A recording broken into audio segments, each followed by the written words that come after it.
Well, the gold and silver meeting here in Madrid is important because this is the first major event highlighting the importance of gold and silver as a monetary asset. So I'm very much looking forward to participating in tomorrow's presentation. I think gold and silver are going to rise much further in price, and the reason is very simple. Central banks are creating too much national currency, and this is causing the value, the purchasing power of those currencies to be eroded relative to the precious metals. We're going to see more and more inflation of various national currencies, and in that kind of environment, the price of gold and silver will continue to rise. I don't think that gold and silver are in any kind of a bubble.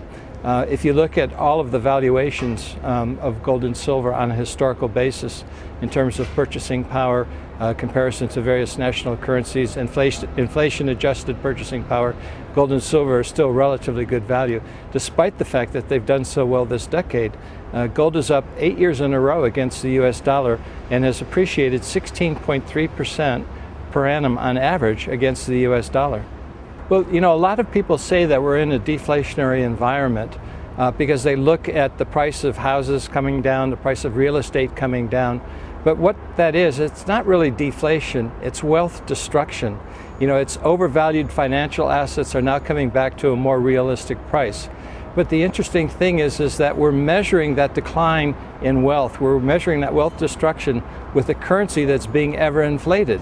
Inflation rates in the US are continuing to rise. Inflation rates around the world are continuing to rise. So even though asset prices are coming down because of this wealth destruction, we're measuring that decline in asset prices with a currency that's losing purchasing power because of inflation. It's not that gold is climbing. Gold is maintaining its purchasing power.